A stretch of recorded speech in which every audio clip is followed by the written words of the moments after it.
ഈ പോസ്റ്റർ നിങ്ങൾ ശ്രദ്ധിച്ചില്ലായിരുന്ന? എന്താണ് കാരശ്ശേരി മാഷ് പറയുന്നത്? നമ്മുടെ നാട്ടില് ഇപ്പൊ ഇങ്ങനെ പ്രചരിച്ചു വരുന്നൊരു സാധനമാണ് മുഖം മൂടുന്ന പർദ്ദ, നിക്കാബ് എന്ന് പറയും. ചിലപ്പോ 2 കണ്ണ് മാത്രമേ പുറത്തേക്ക് കാണൂ. ഒരു സ്ത്രീയെ തീർത്ത് കരിങ്കുപ്പായത്തിൽ കുഴിച്ചു മൂടുന്ന ഒരു പണിയാണ്. അത് നിരോധിക്കണം എന്നാണ് എൻ്റെ അഭിപ്രായം. മാഷിന്റെ അഭിപ്രായം നിങ്ങൾ കേട്ടില്ലേ? മാഷെ, നിങ്ങളൊരു എഴുത്തുകാരനും ചിന്തകനും ഒക്കെ അല്ലേ മാഷെ? നിങ്ങളുടെ വായിൽ നിന്ന് പൊതുസമൂഹം ആഗ്രഹിക്കുന്നൊരു നിലപാട് ഇങ്ങനെയൊക്കെയാണോ? നിങ്ങളൊക്കെ ഇങ്ങനെ പറയാൻ പാടുണ്ടോ മാഷെ? എത്രയോ പുസ്തകങ്ങൾ നിങ്ങൾ എഴുതിയിട്ടുണ്ട്, എത്രയോ വിഷയങ്ങൾ നിങ്ങൾ ചർച്ച ചെയ്തിട്ടുണ്ട്. നിങ്ങളെപ്പോലുള്ള ഒരാളുടെ വായിൽ നിന്ന് ഇതൊക്കെ പൊതുസമൂഹം ആഗ്രഹിക്കുമോ? ഒരിക്കലും ഇല്ല മാഷെ. മാഷെ, നിങ്ങളുടെ ഈ വാശി ഭയങ്കര മോശമാണ് മാഷെ. എല്ലാവർക്കും ഇസ്ലാമിൻ്റെ നേരെ എന്തിനാ മാഷെ ഇത്ര ആശങ്ക?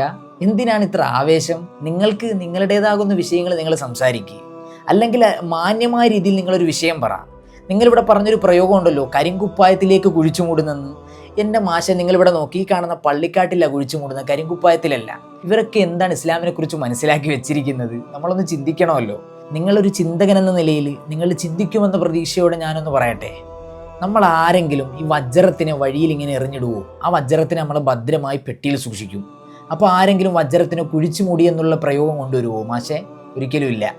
അതുപോലെയാണ് ഈ ഇസ്ലാമിലെ സ്ത്രീ എന്ന് പറയുമ്പോൾ അവർക്ക് വളരെയേറെ സ്വാതന്ത്ര്യം നൽകുന്നത് അവരുടെ ശരീരങ്ങളെ മറച്ചു വെച്ചുകൊണ്ടാണ്. ഇന്നത്തെ സമൂഹത്തിൻ്റെ അവസ്ഥ നിങ്ങൾക്കൊക്കെ അറിയാമല്ലോ. ഒരു പെണ്ണിൻ്റെ ശരീരത്തിനെ മാന്തി പിടിക്കാൻ വേണ്ടി ഒരു സമൂഹം നോക്കി നിൽക്കുമ്പോൾ വളരെ ഭദ്രമായി, വളരെ സുരക്ഷയായി, അവരുടെ ഐഡൻറ്റിറ്റിയായി അവർ അവരുടെ മനസ്സിൻ്റെ അകത്തളത്തിലേക്ക് അവരുടെ അവകാശം എന്നോണം ചേർത്ത് വെച്ച ഈ വസ്ത്രത്തിൻ്റെ കാര്യത്തിൽ മാഷെന്തിനാണ് ഇത്രത്തോളം ബേജാറാവുന്നത്?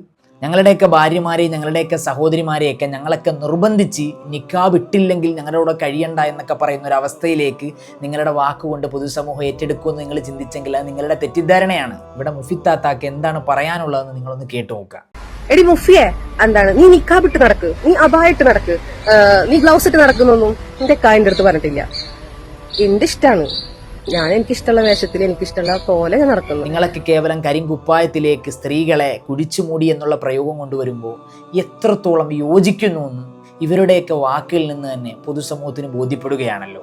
അതുകൊണ്ടൊരു മുസ്ലിം സ്ത്രീയുടെ ഐഡന്റിറ്റിയെയും അവർ അവരുടെ നെഞ്ചോട് ചേർത്ത് വെച്ച അവരുടെ അവകാശത്തെയും ആരും വന്ന് ലിബറലൈസ് ചെയ്യേണ്ടതില്ലെന്നാണ് എനിക്ക് പറയാനുള്ളത്. ഇൻഷാ അല്ലാഹ് വീണ്ടും കാണാം.